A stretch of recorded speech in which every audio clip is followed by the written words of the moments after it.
Salve, salve pessoal, tudo bem? E aí? Meu nome é Luiz Marcelo, mas todo mundo me chama de Luba, fiquem à vontade. Eu sou o diretor da Digital Solvers e hoje nós estamos iniciando aqui o projeto com o nosso podcast do Pharmatech, o Pharmatech Talks. Ah, ficou legal, hein? Podia ser Pharmatech Cast, né?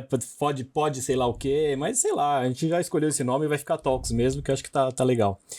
Pessoal, a gente está iniciando esse projeto. Todos sabem que o Pharmatech é um projeto de eventos e uma linha condutora de conteúdos ligados ao marketing farmacêutico. Marketing farmacêutico é o assunto que eu mais estudei, mais trabalhei a minha vida toda, né? Trabalhei acho que em 8 indústrias farmacêuticas, sempre com marketing farmacêutico, tive uma trajetória grande e longa, e a gente agora, como fomentadores desse conteúdo, desse assunto tão apaixonante, a gente encontra tão pouco conteúdo, né? Não tem livro disso, tem muito pouco, tem algumas coisas gringas que às vezes não tem nada a ver com a nossa realidade. Então a gente está querendo criar uma série de conteúdos aqui. Hoje estou aqui com o Thiago Resch. Thiago, pode se apresentar aí pro pessoal, por favor? Fala, Luba, prazer estar aqui com você. Fala, galera do Universo Farmacêutico. Prazer também encontrar vocês aí do outro lado do canal. Luba, obrigado pelo convite. Eu acho que o nosso ecossistema é extremamente carente de conteúdos como esse. E é uma honra que a gente iniciar essa primeira temporada produzindo episódios com os palestrantes que estarão presentes no próximo Pharmatech. Muito legal. Pouca coisa para fazer, né, Luba? Pouco projeto para tocar. Né? Vamos fazer um podcast, né? Não tô trabalhando, vou fazer um podcast, né? Mas a ideia desse podcast é ser um papo aqui bem descontraído, bem solto, sobre os assuntos, aqueles assuntos que numa reunião a gente não consegue cobrir, trazendo pessoas interessantes, que estão trazendo coisas diferentes para esse mercado, né? Tão carente de coisas diferentes, de coisas inovadoras. A gente sempre foi tão crítico, né? Desde o tempo que a gente trabalhava no mercado farmacêutico, de tudo que dá para ser feito, tanto de digital, de inovação, de novas técnicas, novas teorias. Cara, as coisas que vão vir aí pela frente ainda no marketing farmacêutico. Então esse canal ele tem a pretensão de ser sim aqui uma fonte de conteúdo para que a gente possa unir pessoas interessantes e ir entrevistando e trazendo pessoas cada vez mais, tá? E falando em pessoas interessantes, né, Luba? É isso aí. Hoje estamos aqui com o Billy Nascimento, né? O Billy da ForBrain. Vai falar de um assunto muito interessante aqui, que é neuromarketing. É o assunto, tema lá que ele vai falar também no Pharmatech. O Pharmatech já deve ter acontecido, já deve ter ido ao ar, a gente já fez a reunião lá no Cubo, mas hoje a gente vai explorar aqui, talvez. Então ele pode trazer spoiler, pode trazer o que for, porque o spoiler já foi, porque ele já fez a palestra. Mas a gente está aqui falando no futuro.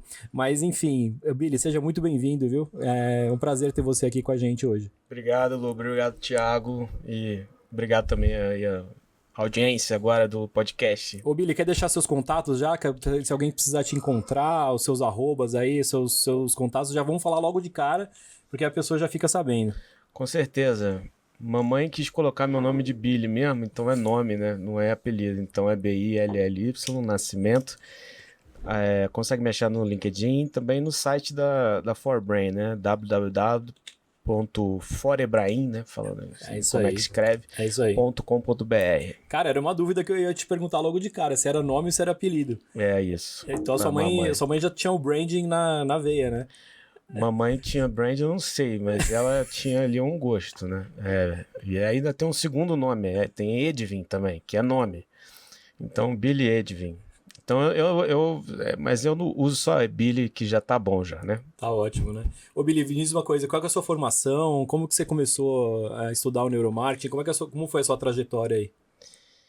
Então, eu sou da área de saúde, né? Sou biomédico. Depois que eu fiz faculdade, eu fiz o mestrado e doutorado na área de fisiologia, especificamente neurofisiologia. Legal.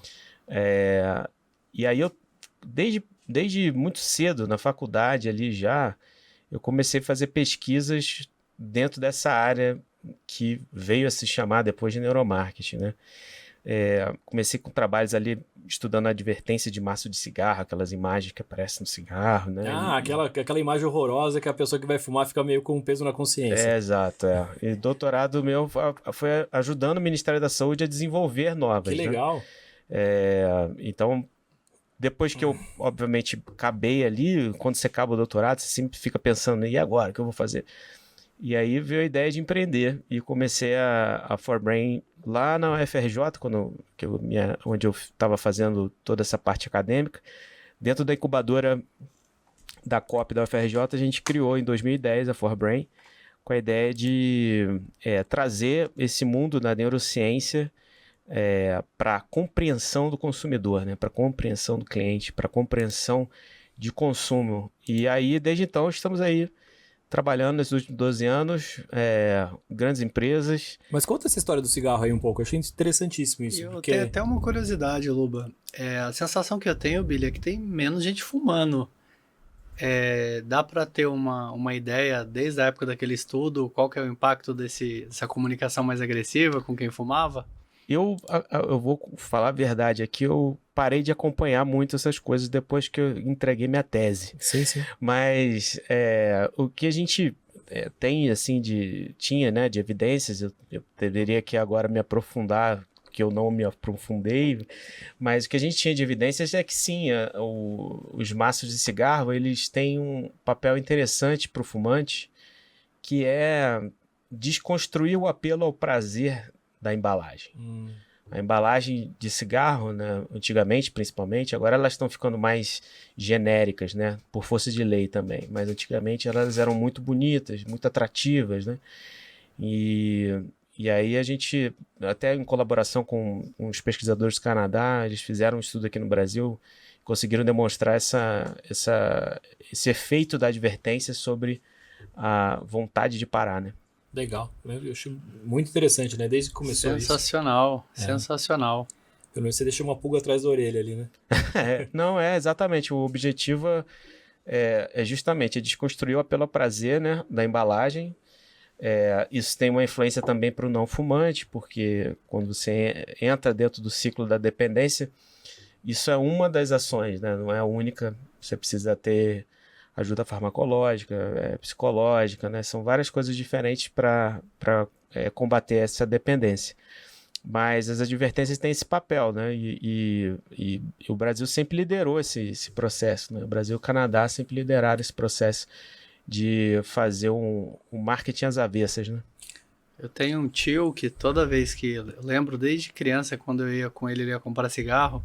Se desse um cigarro pra ele falando de impotência, ele pedia pra trocar por doença no coração.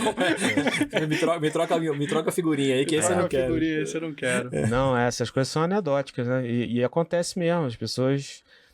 me dá o do câncer de boca, né? Tipo assim... Deixa eu escolher aqui o menos pior. Exatamente. Muito bom. Não, legal. Ô, Billy, me diz uma coisa aí. Você foi empreender, você abriu a ForBrain em que ano? Foi em 2010. Quando eu tava ali terminando o doutorado, né? Foi no ano que eu defendi a tese e tal, a gente abriu... Cara, e como foi? Quem foram os seus primeiros clientes, projetos aí, se você puder falar? Como é que foi começar tudo isso? Eu não tinha a menor ideia que eu estava fazendo e como muitos empreendedores, né? Mas foi uma história muito bacana. Eu, junto com a Ana Carolina, que foi a sócia cofundadora, né? A gente começou uma ideia basicamente de um mercado que não existia aqui no Brasil, né? Não tinha empresas ofertando esse tipo de serviço. E não foi fácil, porque a gente veio de uma área acadêmica também distante do mundo do marketing, né? Então a gente teve que construir muitas pontes até conseguir fazer os primeiros negócios, mas ali já no segundo ano, você vê, demorou mais de um ano, né?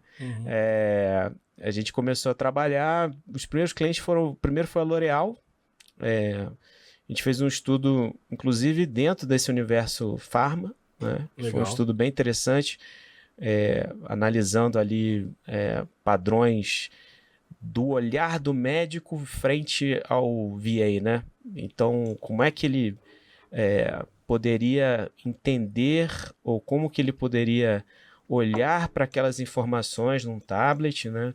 Enquanto tinha um representante ali falando com ele. Então você tinha a captação do olhar do médico enquanto ele olhava o visual aid ali da propaganda. Exato. Na própria câmera do device ou tinha uma outra câmera? Como é que funciona? Não, a gente utilizou um eye tracker, a tecnologia de rastreamento de olhar, né? Que tem uma precisão bastante grande, consegue ver leitura e tal. E foi um estudo muito bacana, porque a gente estava testando principalmente a ideia de que, olha, será que o representante, né, será que ele sendo mais sênior ou não, vai ter diferença na forma como ele olha, o médico olha para o VA, né, para o Visual Aid? E aí foi um estudo muito, muito interessante, porque a gente conseguiu demonstrar isso, né, que tem um padrão de olhar quando você é mais assertivo, quando você conhece mais do produto, quando você sabe contar essa história melhor. E isso faz uma baita diferença em como você consegue transmitir a mensagem, né? Legal. Então, o final era a correlação de tipo de zona, padrão do olhar. Dessas zonas de olhar, eu não sei como chama isso, é um hotspot? São várias. Na verdade, a gente está analisando o foco visual, né? E especificamente o padrão atencional, né? Para onde que chama a atenção do médico. E a ideia do estudo era justamente isso, entender esse padrão atencional e entender como que você sendo um representante sênior versus um júnior, que diferença que isso causa na hora que você está fazendo uma apresentação para o médico. Uhum. Então a gente tinha várias medidas, a gente contava o número de palavras que a pessoa falava acerca do produto, né? Uma série de medidas. E aí o que a gente mostrou é o padrão do sênior, né? Que era mais assertivo, mais conhecedor ali, sabe mais os atalhos, né? Era um padrão muito mais muito menos caótico do olhar, né?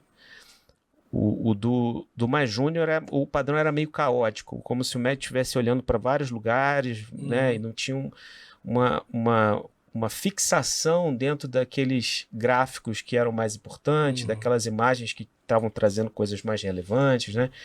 Que é onde a informação fica, né? Então isso foi bem interessante, porque a gente conseguiu depois... E aí esse foi um trabalho quando eu conheci o Thiago também, né?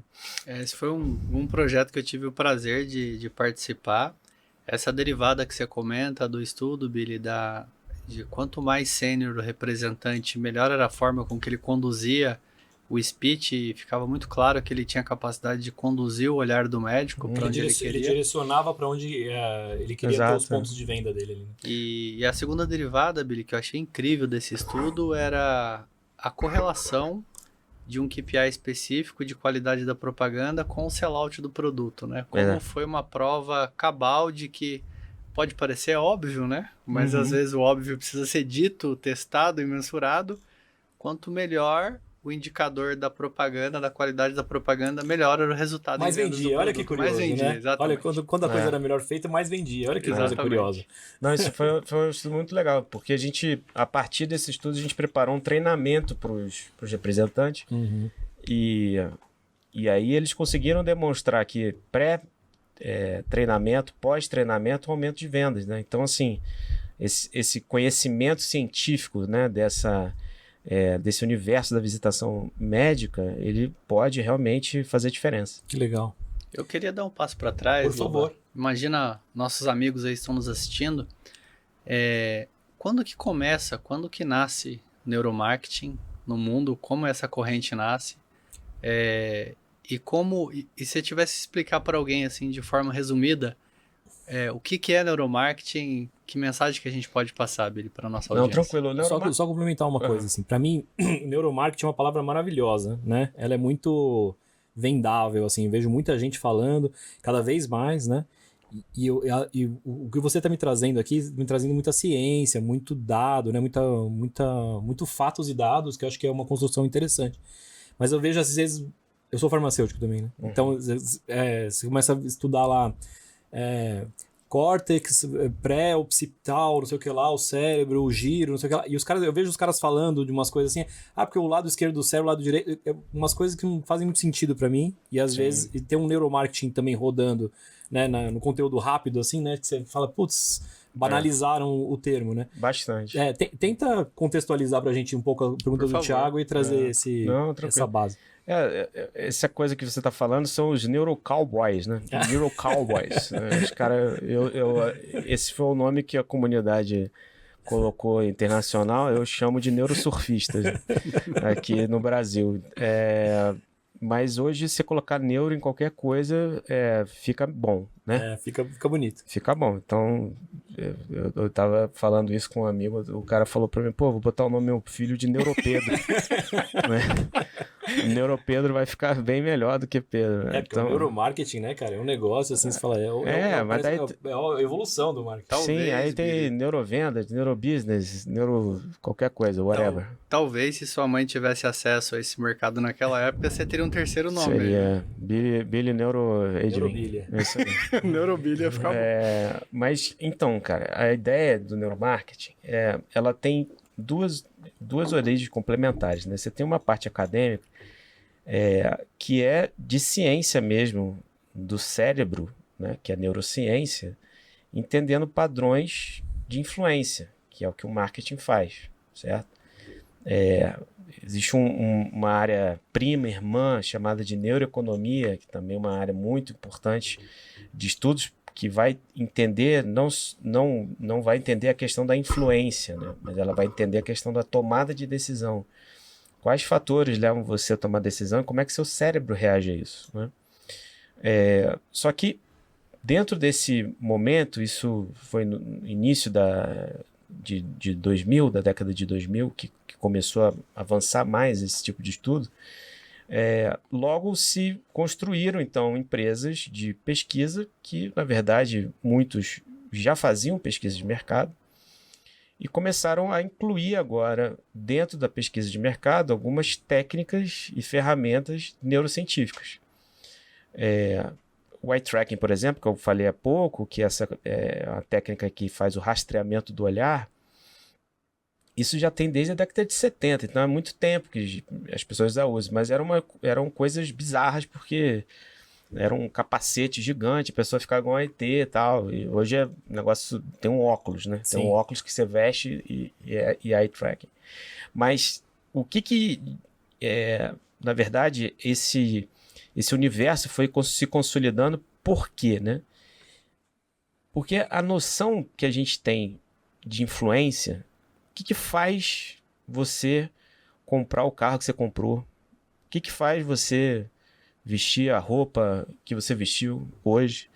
O que faz você escolher a pessoa que você quer passar boa parte da vida ou toda a vida? Aí vai depender da pessoa, né? A maior parte das nossas decisões, elas não são feitas conscientemente, né? Isso porque muito do nosso cérebro está trabalhando dentro de uma esfera não consciente, inconsciente. E aí os estudos variam entre 99% a 90% de informação que o cérebro processa é informação inconsciente.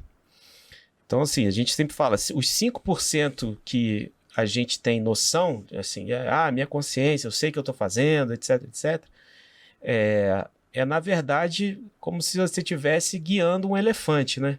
Uhum. Então, você tem o cara lá em cima, né, o controlador lá do elefante, o motorista do elefante lá em cima na Índia. Rapaz, se o elefante quiser fazer qualquer coisa, ele faz, né?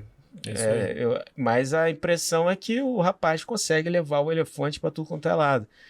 Então, na verdade, obviamente que não é sempre que existe uma briga total entre essa parte inconsciente e consciente. A maior parte das vezes a gente está trabalhando junto, né? Isso os economistas comportamentais que começaram a ganhar prêmio Nobel um atrás do outro, né? Você tem o Daniel Kahneman e outros, vão chamar isso de sistema 1 e sistema 2, né? O sistema 1, que é o rápido, que é o inconsciente, e o sistema 2, que é o devagar, que é o consciente. Então, por que a gente faz neuromarketing? Porque a gente quer entender a parte que a pessoa não fala, né? Então, porque você faz uma pesquisa de mercado e qual que é o maior indicador hoje, né, que uma campanha foi bem? Normalmente você quer ver, em vendas. Tá, mas eventualmente você não consegue fazer essa correlação porque o ciclo de venda não é curto, é longo, né? E eventualmente você está fazendo uma comunicação que é mais voltada para a construção da marca, né? Então você vai falar, é o recall. A pessoa lembrar, né? Só que o recall é uma lembrança, que é consciente, né?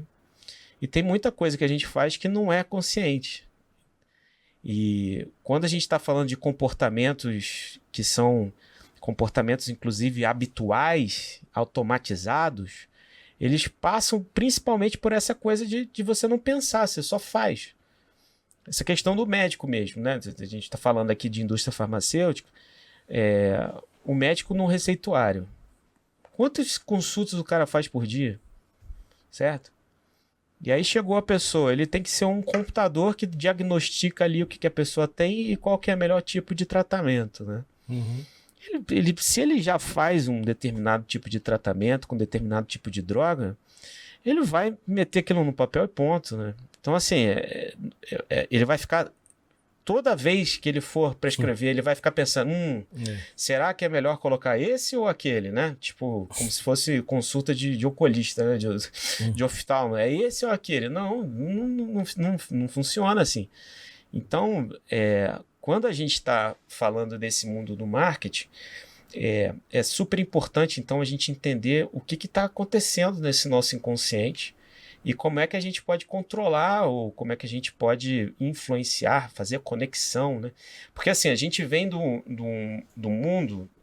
o marketing, ele saiu da economia, né? Lá, mais ou menos... Aí varia, tem um pessoal que fala lá desde do Goebbels, lá né, nazista, mas mais para frente ali, década de 40, 50, ele começa a tomar um corpo próprio, né? Mas ele traz uma impressão da economia, à época, também errônea, que agora que está se corrigindo, né? Que é a ideia do homo economicus, que é aquele tomador de decisão racional, né? Aquele cara que faz, então, todas as decisões de compra são maximizar lucro, minimizar perda, né? É como se fosse um Dr. Spock no supermercado, não né? Tem emoção. Exatamente. Então, essa é a pegada ali. Só que, e aí você tem o início do marketing com um papel de persuasão.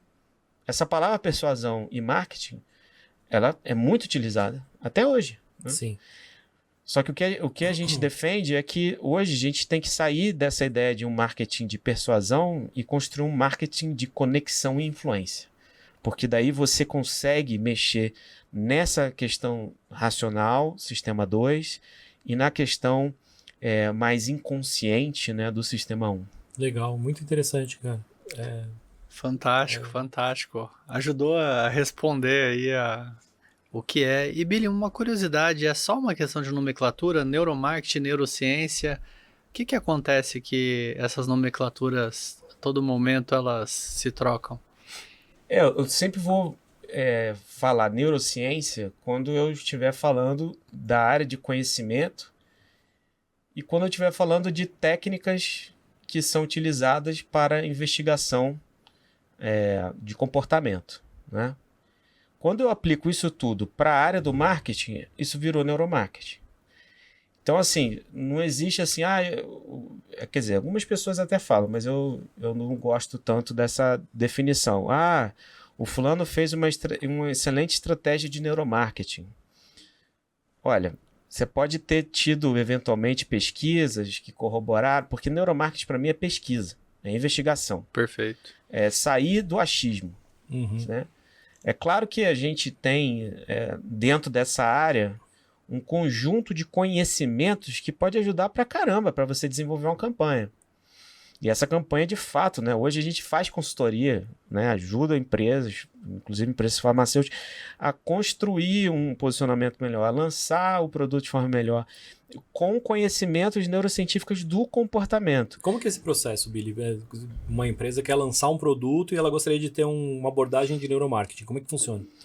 Eu desenvolvi um modelo, que é o livro que eu estou para escrever tem 3 anos, e eu preciso fazer isso o mais rápido possível, mas eu desenvolvi um modelo chamado Mindex, né? Um modelo de investigação de expectativas e experiências.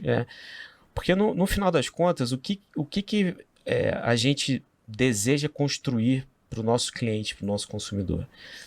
De um lado, a gente está construindo expectativas de consumo, expectativas de relação, expectativas de conexão, certo?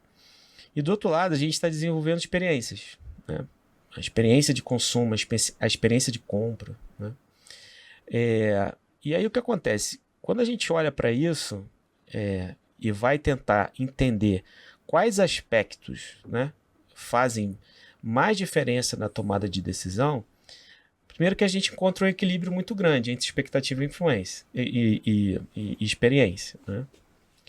Mas quando a gente vai, por exemplo, para a comunicação, para a publicidade, quando a gente vai para o início do funil, né,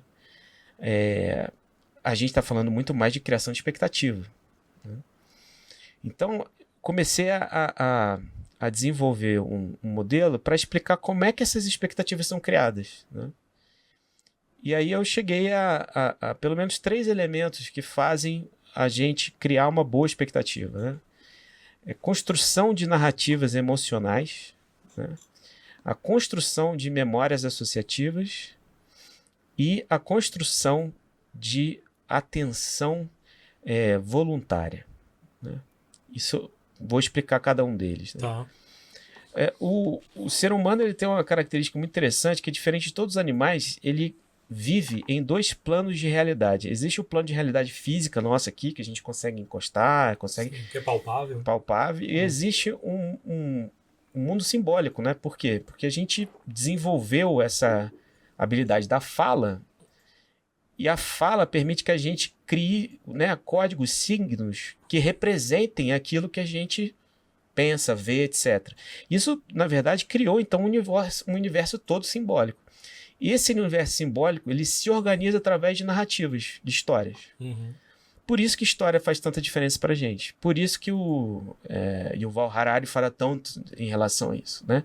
Então, isso é uma distinção do ser humano. A gente não consegue entender o mundo sem ser por história. Então a gente tá vivendo aqui, eu tô aqui encostando, mas ao mesmo tempo eu tô criando uma história, eu tô criando uma narrativa na minha cabeça, e você tá me contando uma outra, eu tô imaginando outra, né? Então você tem essas 2 realidades. Exatamente. Uma imaginativa e uma real. Exatamente. Por exemplo, eu tô aqui conversando com vocês, eu sempre tô falando sobre conceito. Mas se eu ficar só falando sobre conceito, a gente vai perder a audiência. Uhum. Eu tenho que falar do conceito e aí eu chego e falo, por exemplo, imagine que quando eu faço isso, eu acabei de utilizar um recurso de inserção de narrativa. Toda a questão de construção de marketing e comunicação é feita a partir dessas narrativas emocionais. E por que são emocionais? Porque você tem que tocar o coração da pessoa. A história, ela tem um estudo que é muito interessante, que é o seguinte, eles colocaram uma pessoa contando história conectada a um equipamento de eletroencefalografia, o EEG, né, que vê padrões elétricos do cérebro. E colocaram o EEG também na audiência. E começaram a ver o padrão do EEG. Eles encontraram que, na verdade, a audiência começa a ter um padrão parecido do contador de histórias. Ou seja, quando você conta uma história, você simula o que está acontecendo. Você mergulha aquilo, você cria uma conexão, e eu chamo isso de ressonância empática. Que legal. Né? Você se conecta com aquilo.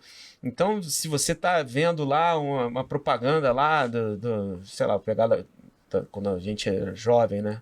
Sprite, daí tinha um cara lá, aí o cara bebendo, você ficava com sede. Por que você ficava com sede, né? Porque você se não coloca no lugar, né? Então essa criação de ressonância empática, de você conseguir colocar a pessoa dentro da história, é o primeiro fator que faz com que a criação de expectativa seja boa. A segunda coisa é que, normalmente, essa criação de narrativas, ela vai influenciar diretamente as nossas associações, as memórias associativas. A gente processa o mundo com associação, porque o nosso cérebro ele funciona como se fosse um monte de nozinhos de rede. Então, se eu falo uma palavra, essa palavra já mostra para você uma outra palavra. Inclusive, a gente fala sem ficar pensando o que a gente está falando, porque a gente tem essa habilidade de conexão. Para dar essa cadência. Né? Exatamente. Então, se imagina só, se eu falar aqui para você, o que vem na sua mente quando eu falo Harley Davidson? Um senhor dirigindo uma moto. Pois Couro Estrada. Couro Estrada, né? Por que isso, né? isso foi uma conexão, uma construção que foi construída pela marca, uma marca que estava falindo e que começou um processo de reposicionamento e começou a contar essa história. E as pessoas compraram essa história. E hoje você tem essa sensação. Símbolos, né? Esses símbolos vêm muito forte na cabeça. Muito forte, né? Então, assim, a gente, né? Você fala assim, Coca-Cola. Coca-Cola é o quê? Felicidade. Felicidade. Como é que pode o cara falar que um refrigerante de domingo, preto... Né? Família. Então, mas Urso como é que... branco. Como é que pode o cara tá tomando um líquido, né? Que é um líquido preto, mas ele é gelado, mas ele tem muito gás, ele tem açúcar, mas também tem muito sal, né? E chegar e falar que é felicidade. É porque a Coca-Cola não é o líquido, Coca-Cola é todo esse conjunto simbólico que ela criou. Essas conexões, né? Inclusive no modelo de negócio, só assim, que é interessante, né? A Coca-Cola se apropriou tanto disso que o modelo de negócio é assim, porque ela, hoje, a The Coca-Cola Company, ela não invasa refrigerante. Ela terceiriza isso. Ela só cuida da marca. Do core, né? Exatamente. Então, essas conexões, essas memórias associativas, é que vão permitir a gente a criar verdadeiros condicionamentos. Mas como que você descobre essas memórias sem fazer a pesquisa? Como que eu começaria um processo? Você pediria, você fala uma palavra e pede para 100 pessoas repetirem? Ótimo. Vem? Então, a mecânica de como a gente pode investigar um conjunto de associações, ela vem de um teste que a gente chama de teste neuroassociativo. É uma metodologia que a gente usa que, basicamente, você quer entender uma parte que é inconsciente e outra parte que é consciente dessas associações. Então, imagina que você vai fazer um joguinho no computador e na tela do computador vai aparecer duas palavras, uma à esquerda, outra à direita, uma é sim, a outra é não. E você tem que teclar na letra C e na letra M, que fica esquerda e direita, o mais rápido que puder, quando vier no centro da tela o sim ou o não. Portanto, você tem uma âncora que está dizendo para você onde fica o sim, onde fica o não, se é na esquerda ou na direita, e no centro da tela vai aparecer para você um sim ou um não, e você tem que responder o mais rápido que você puder. Que legal. Esse é o teste. Não é só isso.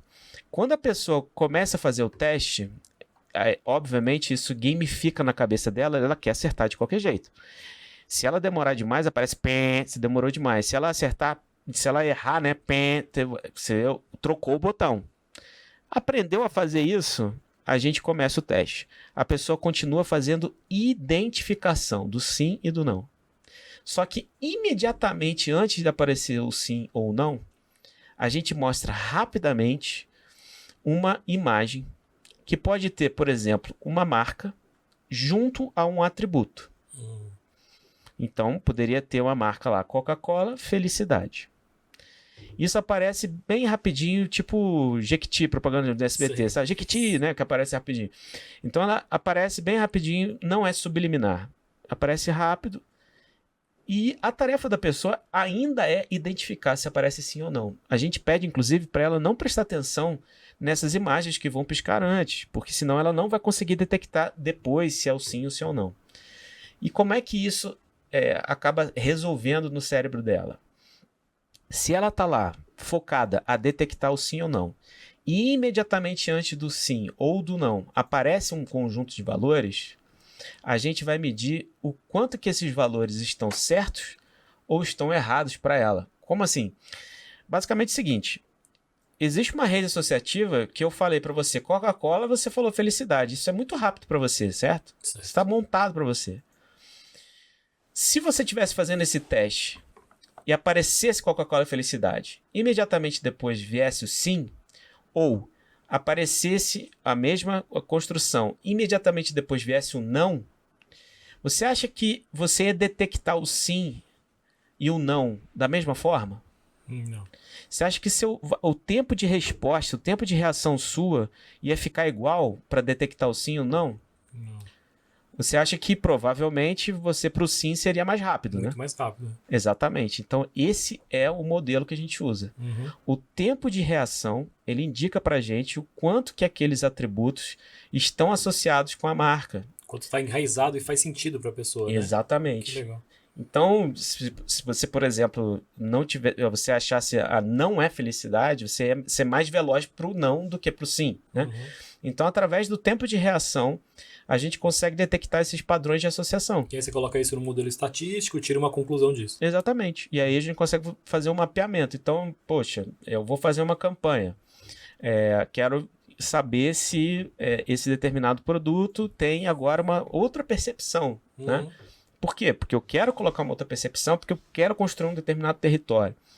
Você faz um teste antes, com aquela, enfim, audiência ali, com o cliente, né, consumidor, e faz depois, né? E aí você quer saber esse gap. Será que você conseguiu modular os atributos que você queria? Né? É simples, né? No fundo é bem simples, assim. Ele tem uma teoria, mas simples e profundo, né? Simples e profundo.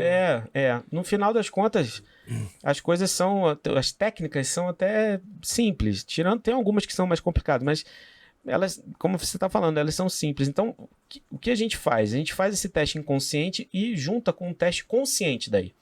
Porque o teste consciente, eu vou mostrar para você Coca-Cola Felicidade e você vai ter que arrastar esse conjuntinho de imagem para o sim ou para o não. Ou seja, você vai fazer uma decisão consciente. E aí o que a gente faz é construir uma matriz neuroassociativa. Juntamos a informação inconsciente com a informação consciente. Então a gente constrói isso como se fosse uma matriz, né? Cruzando os dados aqui, como se fosse um gráfico. No eixo X, a gente coloca ali tudo que é inconsciente. No eixo Y, tudo que é consciente. No centro do gráfico, né? Onde cruzam os eixos, é o 0. Né? Aí você pode ter informações positivas, que vão estar próximos do sim, e informações negativas, que vão estar próximo do não. E aí você consegue construir 4 quadrantes aqui. Porque se aquela audiência sua, aquele seu cliente, ele está associando positivamente, afirmativamente, tanto inconsciente como consciente, aquilo ali são pontos fortes que a pessoa está conseguindo criar. Se tiver negativo para os dois, pontos negativos. Vai ser muito mais difícil construir aquilo. Exatamente. Agora, você pode ter uma diferença, né? Porque você pode ter, por um lado, você tem afirmativo consciente e negativo inconsciente. Isso acontece. Isso é o quadrante de atributos racionalizados. Ou seja, você fala aquilo que as pessoas estão falando, mas você não sente isso.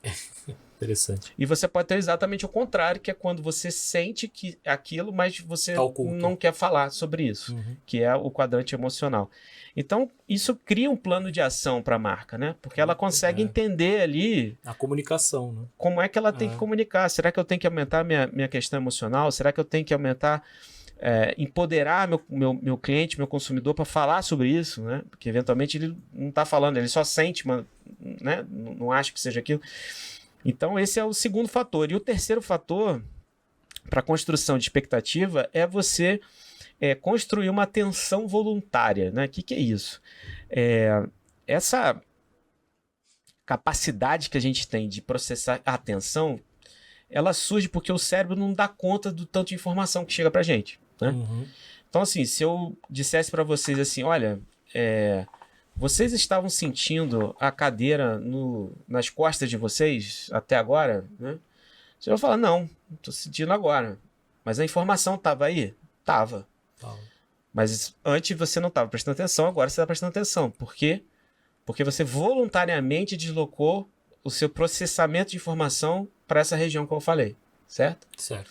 Então, é isso que acontece com a gente no ponto de vista atencional, quando a gente vai buscar alguma coisa na internet, quando a gente vai buscar alguma coisa no supermercado, quando a gente vai buscar alguma solução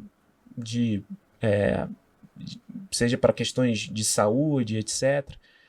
A gente tem uma atenção voluntária que faz a gente... Eu vou dar um exemplo aqui do mercado de consumo, que é...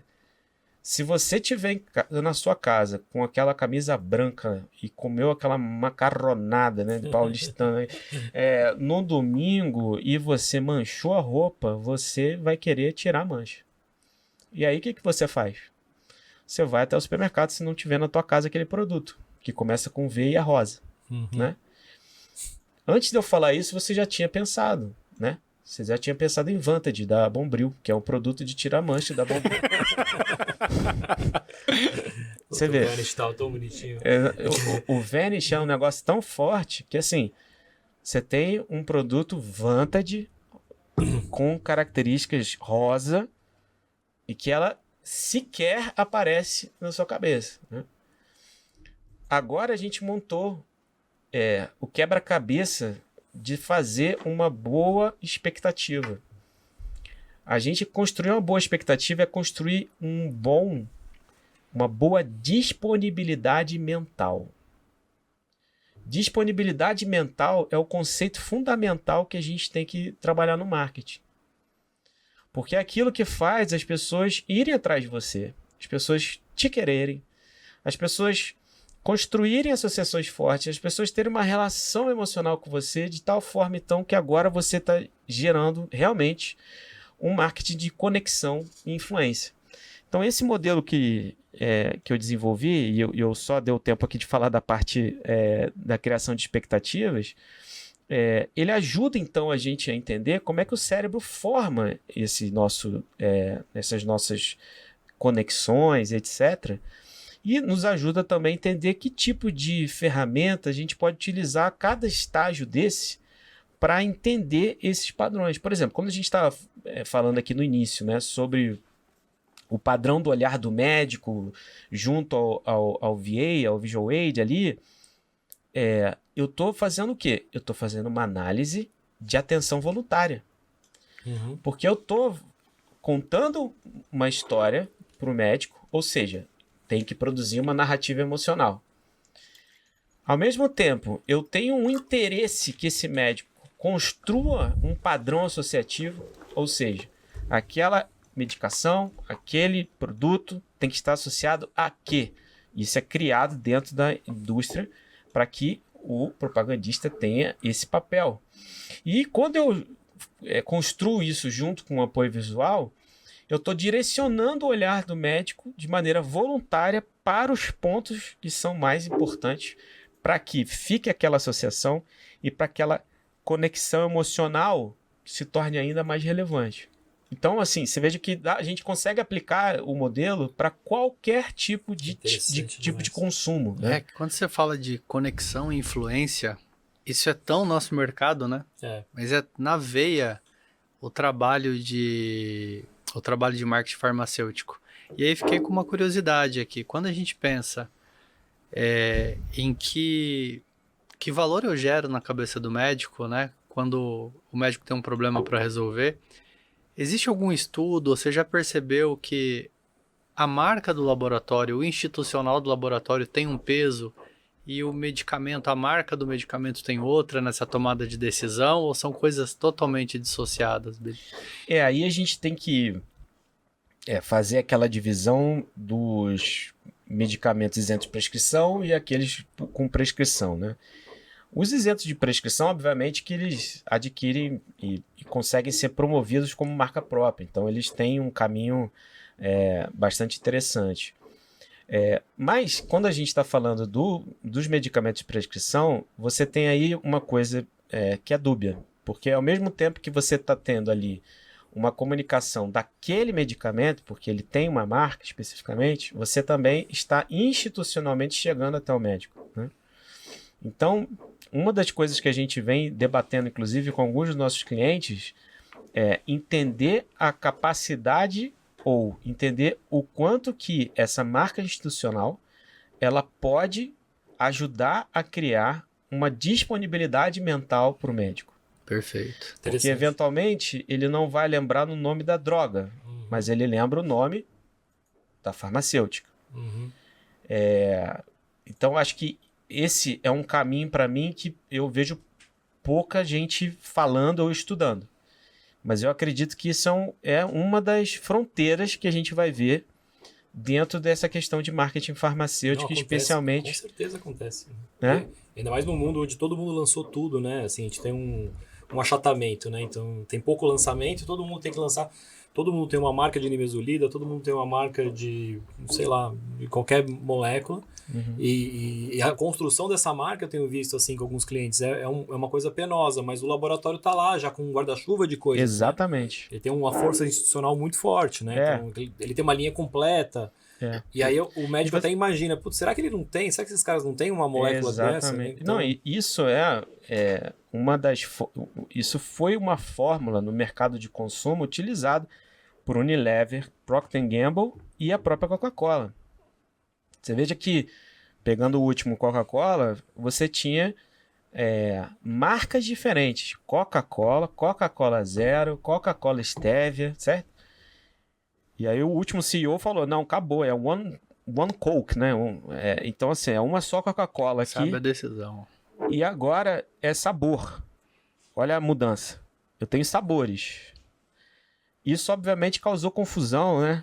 Porque às vezes era tudo preto da Zero, a outra era vermelha. Tem aí identidades diferentes. Né? Exatamente. Aí é um problema de quê? Criação de narrativa emocional. Porque se você não cria, você não gera associação. Se você não gera associação, você não acha as coisas. Porque a sua atenção está focada no modelo mental, que é a embalagem preta, né? Então, esse caminho, né? A Unilever fez a mesma coisa. Então, tem um portfólio aqui. Omo vende...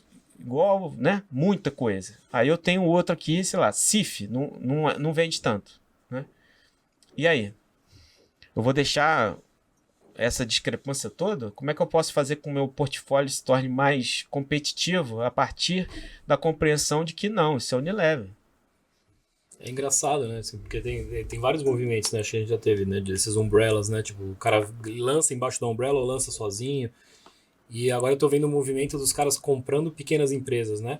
E ele compra a pequena empresa e ele tem medo de interferir nisso, né? Porque a pequena empresa, a startup lá de alimentação saudável, hiper não sei o que lá, orgânica, a Nestlé vai lá e compra o cara. E aí ele fala, putz, será que eu falo que eu sou Nestlé ou deixo quieto? Né? A própria preocupação da Coca-Cola quando comprou a Del Valle, né? Se eu lembro do cuidado, do carinho, da comunicação da Del Valle em dizer, olha, as frutas continuam sendo colhidas na fazenda. As cervejas, né? Assim, exato, as cervejas isso é delicado. Tipo, a gente tem um cliente que é Verde Campo, né? Que é a indústria láctea. Sim, conheço. Da Coca-Cola. É da certo? Coca-Cola. Então a Coca-Cola comprou. Então, como é que você mixa isso, exatamente, né? Como é que uma coisa vai doar para outra, né? Tipo, que ela comprou pelo valor do cara de ter construído, né? Aquela startup admirada, tal, não sei o quê. Produtos interessantes, saudáveis, etc, né? Então é isso. E aí, dando um passo aqui em direção à questão do mercado farmacêutico, você comenta muito da questão da disponibilidade mental, né? Nessa triangulação das três pilares que você explicou pra gente, como disponibilidade mental é importante para receber essa história bem contada, essa narrativa bem construída. E a gente sabe do tamanho do desafio que é hoje visitação médica, né, Luba? Por todo o movimento do achatamento na quantidade de lançamento, como isso é um grande desafio. Por isso que eu te perguntei o papel institucional do laboratório como guarda-chuva. Eu entendo até que um laboratório que seja mais nichado em doenças raras ou em alguma especialidade, isso seja mais fácil de construir. Mas quando você dá o exemplo de uma Unilever, por exemplo, tá aí a história para mostrar que é possível sim, através de um portfólio robusto e amplo, também criar essa força associativa, né? É uma questão estratégica, tem que ser entendido dessa forma, porque tem outras empresas que não... que são empresas de nicho mesmo. Não fazem esse tipo, por exemplo, a Reckitt Baxter, por exemplo, você sabia que é da Veja, né? Sim. Beleza, e Ola, camisinha Ola da Reckitt. Quase todas as camisinhas, né? Exatamente. A Jontex também. Jontex também, exatamente. Então, você vê, a gente não sabe, entendeu? Então, mas é uma estratégia. Então, acho que depende muito também do como é que é a questão de você perceber que uma marca de uma determinada molécula, ela está tão bem construída, tão bem trabalhada, etc, que você vai mudar essa história. Como é que você vai adaptar essa história? Mas aí o que eu vejo é muito mais assim, as outras moléculas menos conhecidas é que podem, né, ter um caminho ali eventualmente. É claro que isso também é um caminho, é uma estratégia para a indústria que eu acho que passa também por questão de que tipo de especialidade que eles estão falando. Será que eu vou mudar de especialidade, então aquilo é conhecido aqui, não é conhecido lá? Enfim, tem uma série de coisas, mas eu acho que isso é uma estratégia interessante. Eu queria entrar numa polêmica, que eu acho que quando você estava falando aqui, é óbvio, né? Essa coisa do óbvio precisa ser dito, que é tudo tão natural. Existem outros sentidos, né? Que é o cheiro, o quanto você tem empatia por aquela pessoa que está ali no face-to-face fazendo a propaganda para você. E aí a gente começa a entender a questão que a indústria farmacêutica fala muito, que é o tal do relacionamento.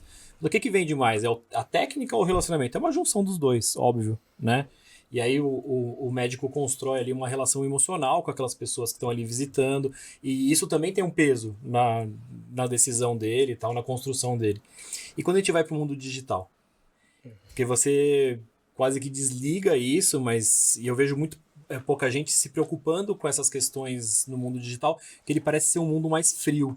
Mas depende, para mim depende do jeito que você aborda. Também o digital também pode ter gatilhos emocionais fortes, né? Assim, você teve alguma experiência de alguém pediu para analisar aí em tempos de pandemia, porque tudo passou a ser muito mais digital, ou sei lá, eu acho que essas coisas vêm se intensificando naturalmente. A gente está falando aqui no futuro aí de metaverso, onde a gente vai estar imerso numa outra realidade que também pode ser fria ou não. Como é que muda esse canal na neurociência, né, no neuromarketing para você? Eu acho que isso é um problema que precisa ser resolvido, de construir essas estratégias, essas ações, pensando de forma tão separada, né? Isso é uma estratégia de digital, isso é uma estratégia de offline, isso é uma estratégia...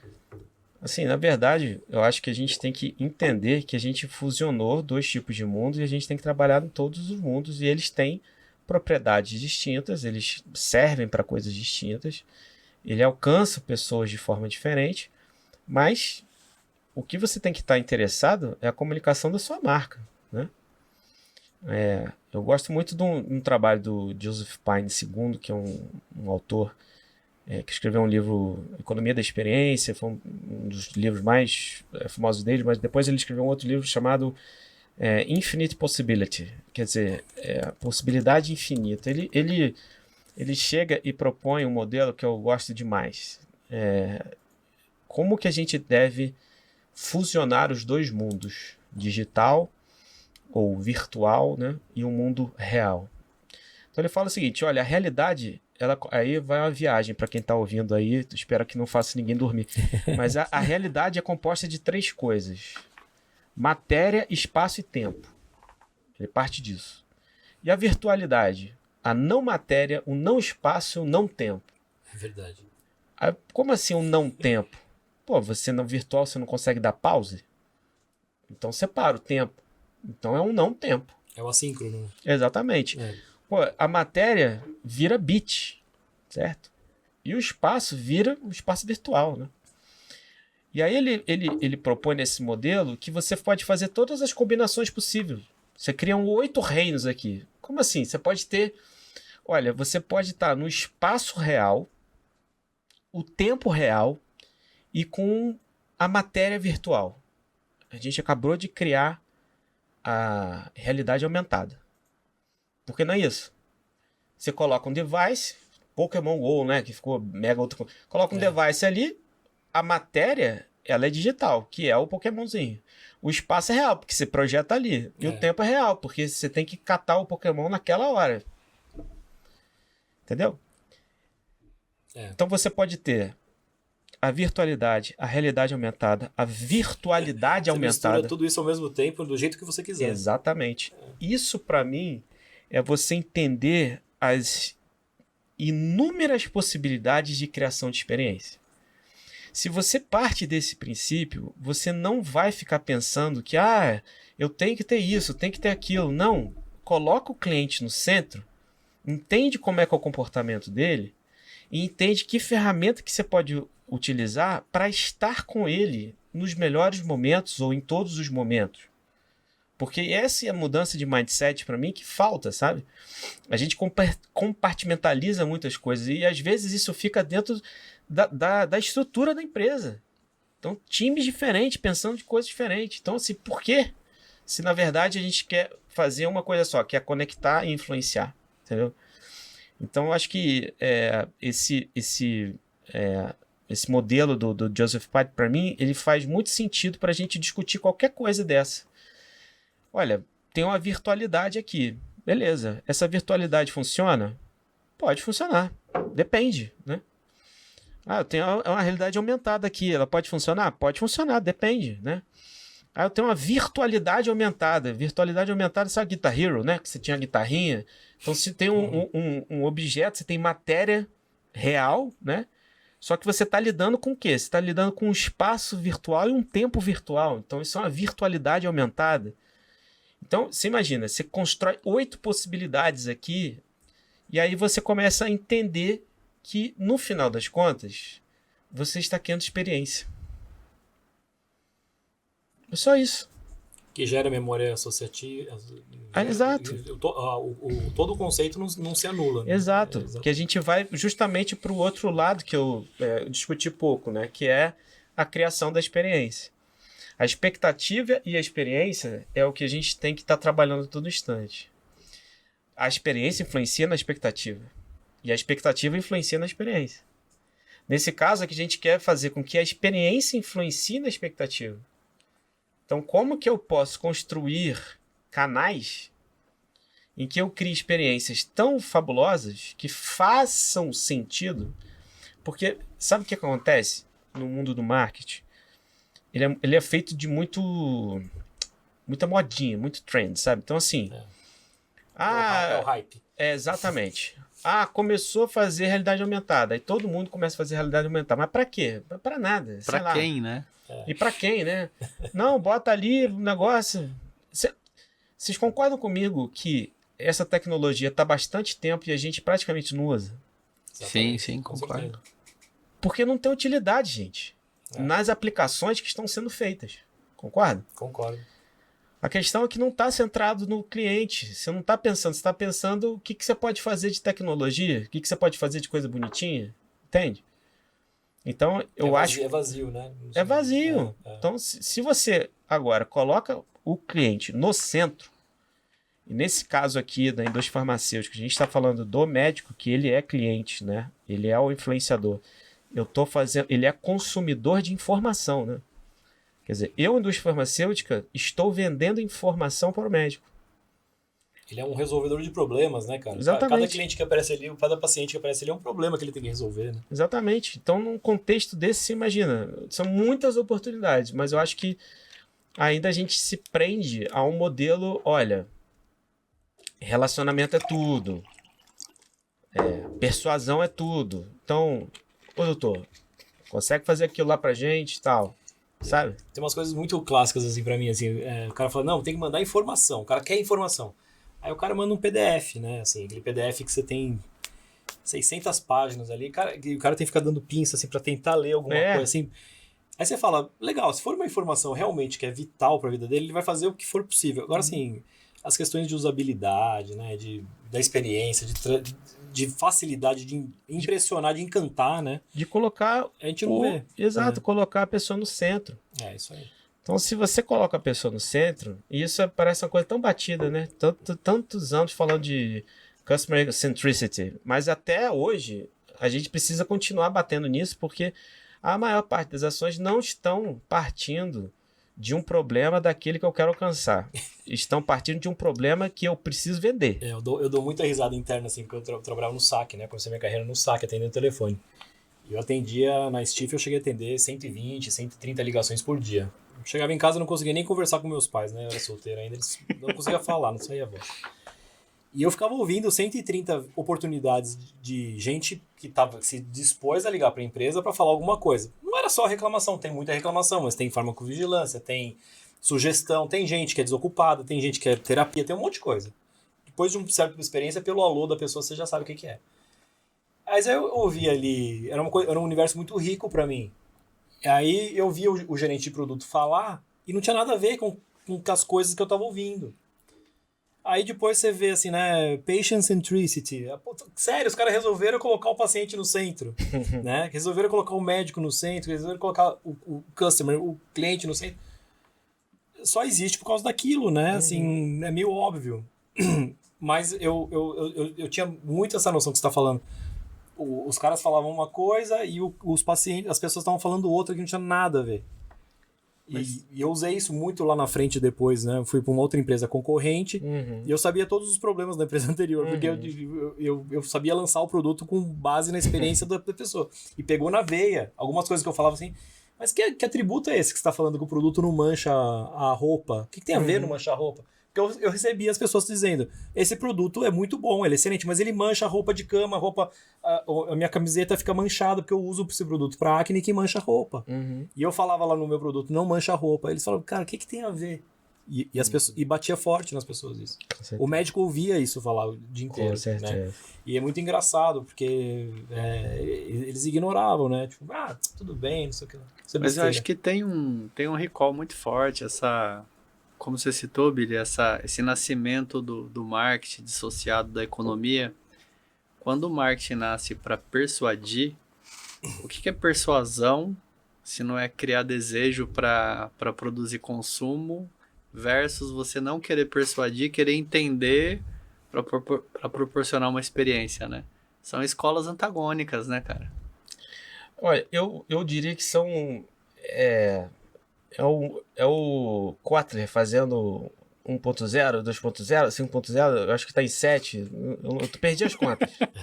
Eu parei nos 4Ps. Eu perdi as contas porque todo ano é alguma coisa 0.0, né? Mas eu acho que isso na verdade, uma evolução. Porque a criação de desejo vai continuar sendo o objetivo do marketing.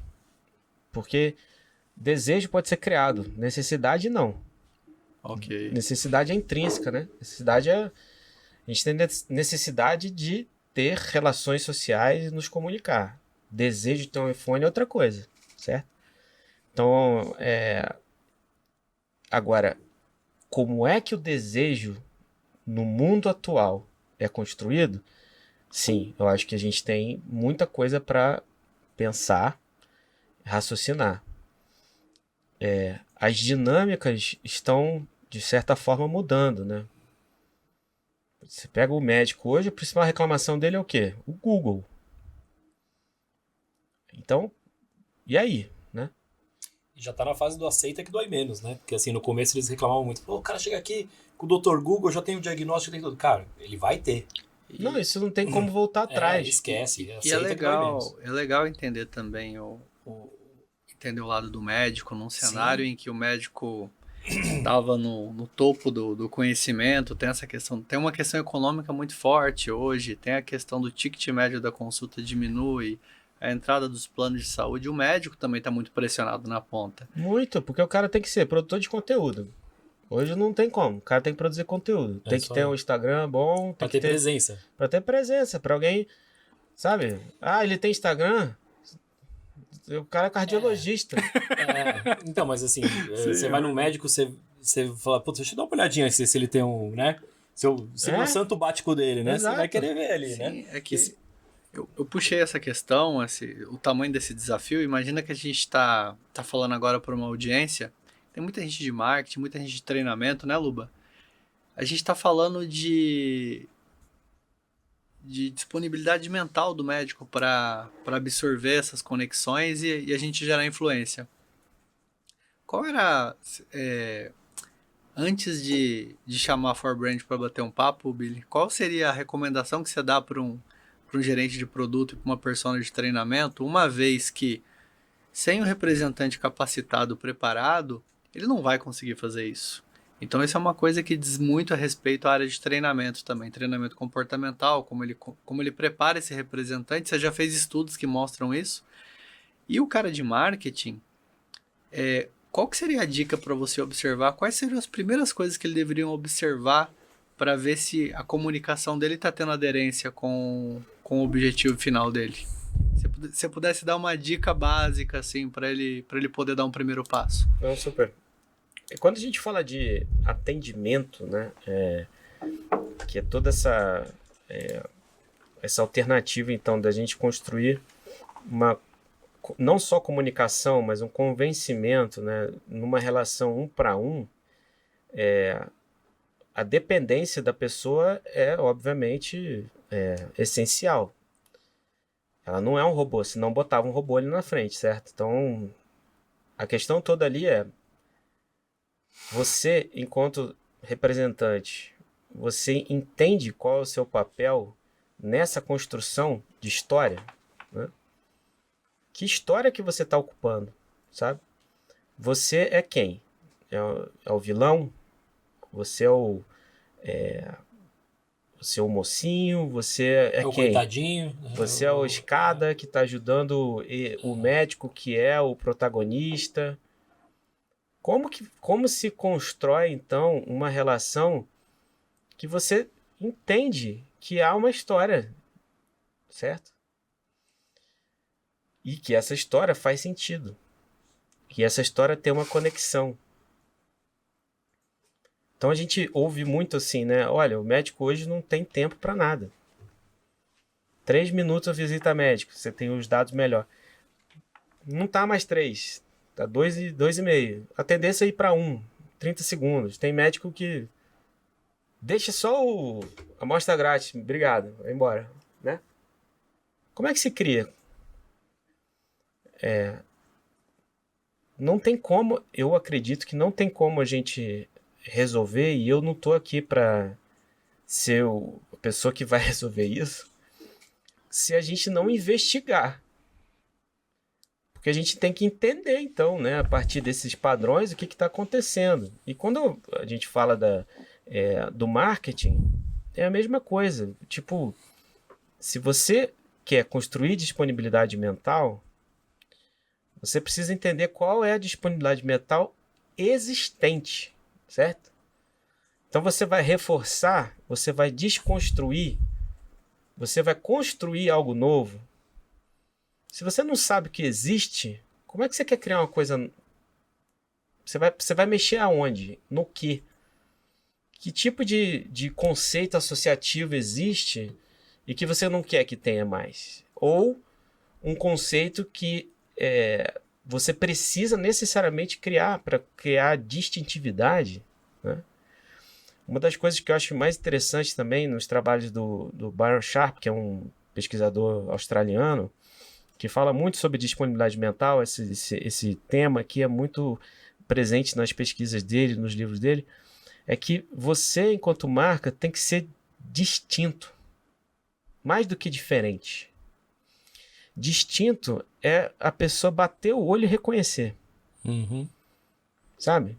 Bater o olho e falar, nossa, Então, é isso. tem uma questão de identidade, né? Exato. De construção geral mesmo, né? De visual, emocional. Exatamente. Você pega um Porsche SUV, Cayenne lá.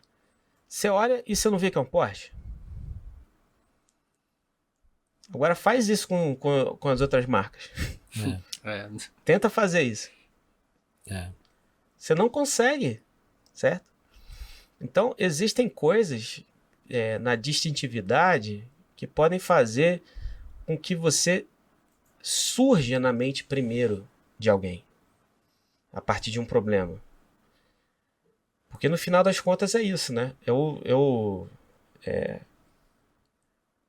faço um tratamento endocrinológico. E aí minha endócrino chegou, falou, vou te prescrever essa medicação aqui, porque só tinha injeção, agora tem oral. Um monte de gente já sabe o que é. Já sei até qual que é. Todo mundo aqui sabe. Semaglutida, né?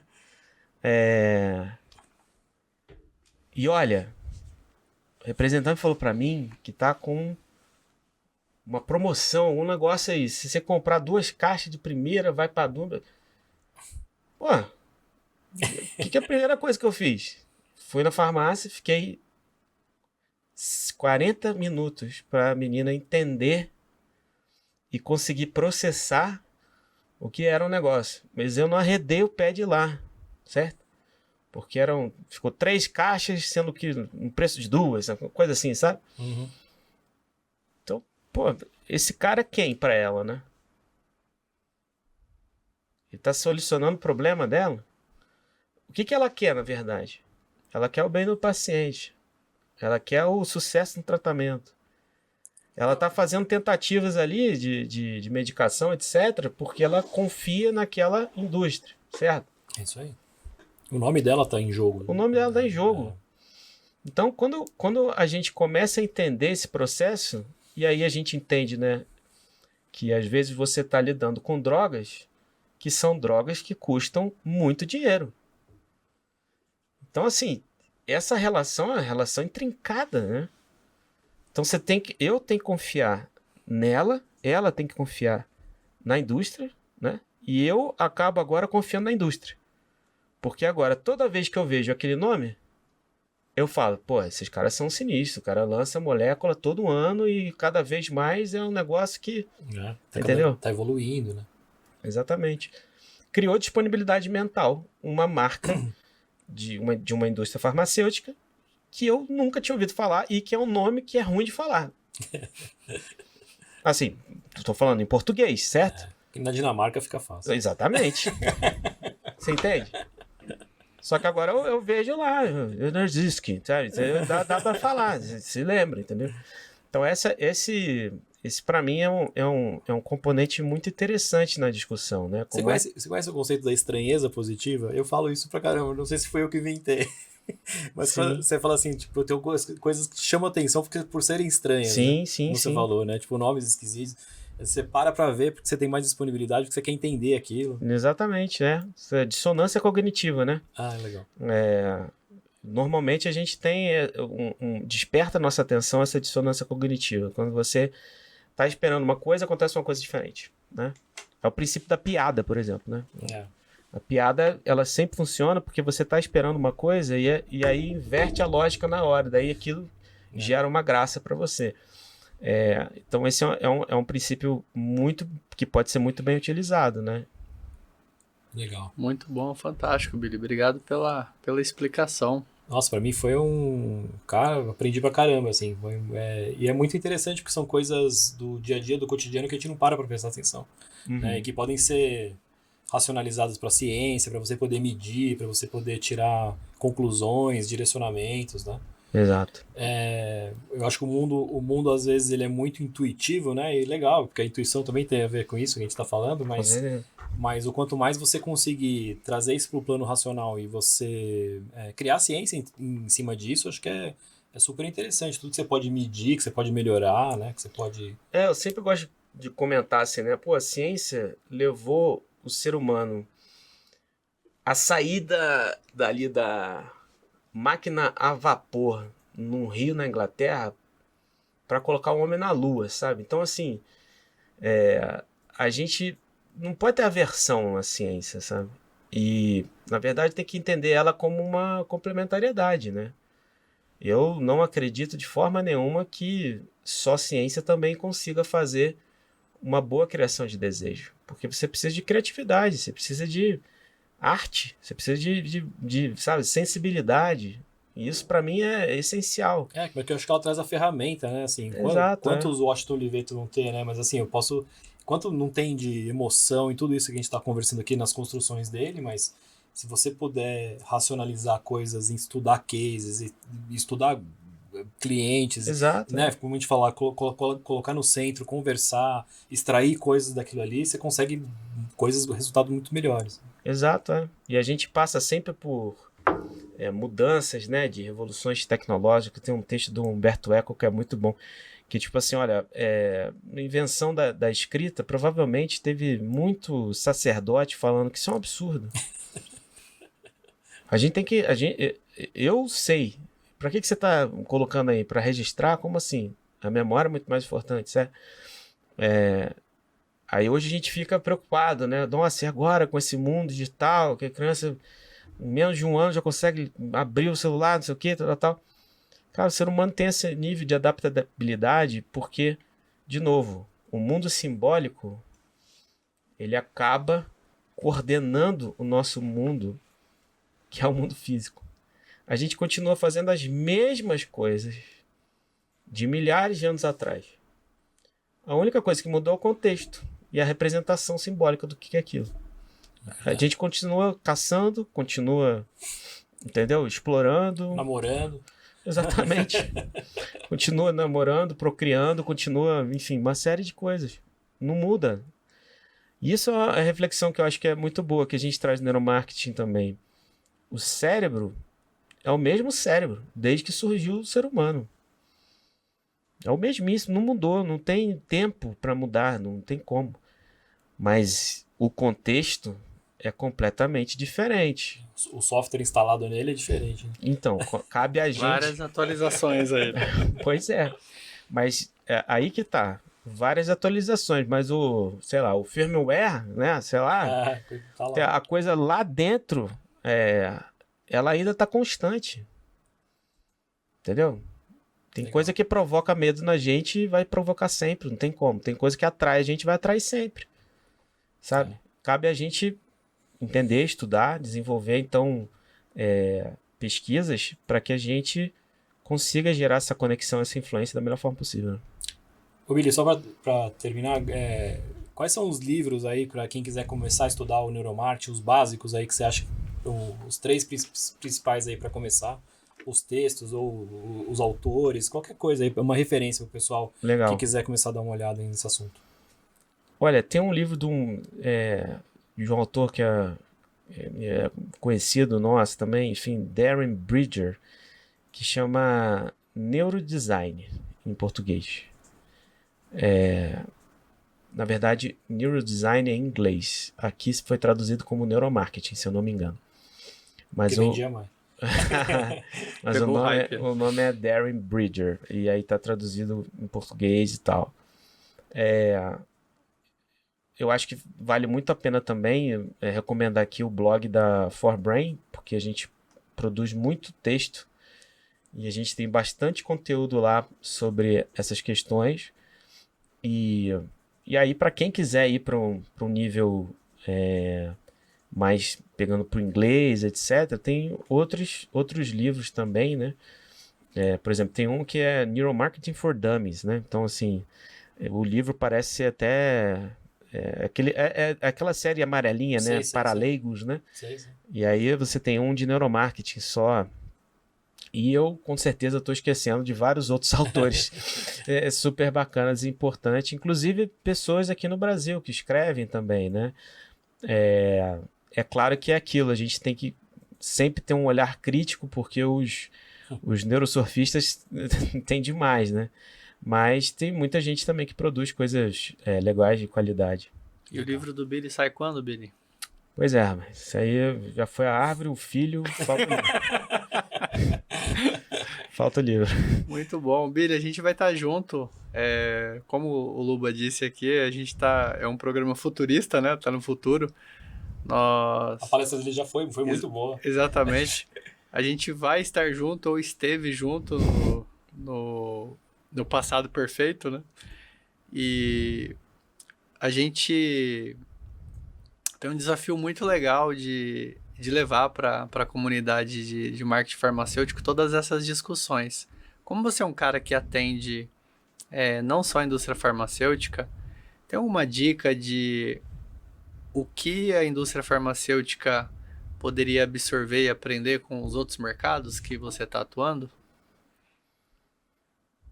Pergunta muito boa. Eu guardei ela pro final, de propósito. Cara, eu acho que teve bastante coisa que a gente discutiu aqui que são coisas que a gente a todo instante leva para essas indústrias e isso tem feito diferença, né? A gente trabalha com Globo, com Natura, com Boticário, né? Com Santander, Bradesco, né? Então, são essas empresas, assim. Então, essa dinâmica de compreensão, de disponibilidade mental, né? E a disponibilidade perceptual, que foi que eu não falei, não me aprofundei tanto, que é como é que você se torna conhecido, como é que você aparece, como é que você está nos lugares certos, na hora certa, para a pessoa certa, né? Esses conceitos, para mim, eu acho que são conceitos que ajudam a gente a mudar a forma como a gente vê o funil de marketing e o funil de venda, né? Hoje eu entendo o funil de marketing não como um funil, mas como um processo daquele 8 deitado que é o infinito, sabe? Porque você tem de um lado aqui a criação da expectativa e do outro lado você tem a criação dessa experiência que retroalimenta a expectativa, que retroalimenta a experiência, e isso é o infinito que não acaba. E se a gente for olhar isso para o mercado farmacêutico, a gente vai compreender que esse é um processo de fato em loop e que precisa ser compreendido nas suas diferentes etapas, né? E entender quais são hoje, né, necessidades ou desejos que os médicos estão tendo, né, e que precisam da indústria. Onde estarão essas oportunidades? Eu acho que a mente que questiona e investiga é aquela que consegue ter descobertas que podem fazer diferença. Se a gente continua ainda tendo a prepotência de achar que a gente sabe de tudo, né, etc., e a gente não testa isso, né, eu acho que isso é o pior que eu posso ver, que infelizmente que ainda acontece em todas as indústrias. Mas o que eu tenho visto hoje é a adoção cada vez mais de um pensamento data science, que vai além de questões do mundo virtual, digital, mas que incorpore também questões comportamentais, e aí entra as ciências comportamentais com neuromarketing sendo uma ciência e uma área que tem sido muito utilizada. Então, não sei se eu respondi, mas... Respondeu sim, com certeza. É isso. Legal. Luba perguntou de dicas de livro, Billy. Você é responsável pelo curso de pós-graduação. Isso, sou... Fala um pouco aí se alguém tiver interessado em estudar.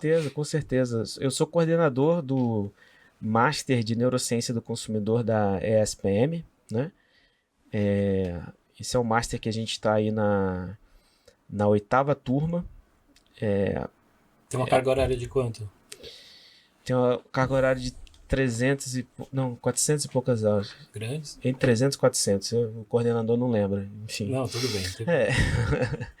Mas são cerca de 2 anos, né? É 1 ano e meio e mais TCC. E é um curso muito bacana porque a gente trouxe professores da área de neurociência, né, para dar essas aulas, e são pessoas que trabalham ou já trabalharam com neurociência e consumo, né, neurociência e pessoas, enfim. Então é um curso bacana que eu tenho lá, tenho coordenado e que vale a pena entrar para ver. Temos uma turma aí próxima que vai começar em outubro. Presencial, Billy? 100% presencial? Híbrido? Como é que tá o curso? Esse que é o bacana, o curso é híbrido, então as aulas são online. E uma vez a cada 5 semanas a gente tem um encontro presencial. Que bacana. Então, todo o módulo, né, que é o espaço ali do conhecimento daquela disciplina, ele termina com um encontro presencial. E aí é super bacana, porque as pessoas se encontram, né? Então, é um formato ideal que a gente encontrou. Foi o primeiro curso híbrido da SPM e foi um sucesso, assim, está sendo replicado para outros cursos, porque junta o melhor dos dois mundos, né? Você tem a flexibilidade do virtual, mas também você consegue encontrar as pessoas, fazer atividade junto, essas coisas. Né? Legal, muito bom. Fantástico. Fica a dica, né? Fica a dica. Muito bom, Billy. Queria te agradecer pela participação. Esse vai ser um episódio histórico, é o episódio de lançamento do Pharmatech Talks. Primeiro de muitos? Primeiro de muitos. Sei como a agenda tá pegada, como criar disponibilidade mental não é fácil. Como ter um espaço aí no seu compartimento tão concorrido é um grande desafio, e te agradeço por vir prestigiar aqui o Pharmatech Talks. Obrigado, a gente esteve junto, ou vai estar junto também no Pharmatech Conference. É um tipo de discussão, como o Luba disse no começo, são pautas que não cabem em reuniões, são pautas que precisam ser mais exploradas, e o grande objetivo é ser esse fio condutor de diálogo com a indústria farmacêutica falando o que é fundamental, falando o que é importante para ajudar aí a comunidade a vencer todos esses desafios. Obrigado, cara. Obrigado mesmo. Foi eu que tenho que agradecer, é uma honra de ser o primeiro entrevistado aqui. E desejar muito sucesso para o projeto de vocês. Eu acho que cada vez mais a gente vê que tipos diferentes de mídia e com um olhar de nicho, né, são coisas que fazem muita diferença dentro dessa construção de negócios, e eu acho que esse mercado ele é um mercado muito pujante, né, porque é um mercado de valores muito agressivos, altos, né, mas que ao mesmo tempo precisa de muita mudança, transformação, inovação, mas ao mesmo tempo é conservador. Enfim, tem um desafio muito interessante que eu acho que ao vocês unirem, né, tecnologia e o marketing farmacêutico, vocês vão estar aí contribuindo bastante para que essas barreiras sejam quebradas e novas formas de pensar sejam construídas. Então, eu que agradeço, Thiago, Luba, muito obrigado. Legal, foi um prazer. Pessoal, obrigado a todos pela audiência. Fiquem ligados nos próximos episódios, teremos a continuidade aí com outros entrevistados, de pessoas que vão participar do Farmatech, de pessoas que são nossos clientes, de pessoas que a gente considera que sejam pessoas interessantes para estarem aqui. Esse é só o começo. Muito obrigado, até logo. Exato, e não deixem de comentar, de compartilhar, e as sugestões de vocês sobre os temas que vocês gostariam de encontrar aqui também no Farmatech Talks é muito bem-vindas. Obrigado pela audiência aí. Valeu, gente. Obrigado.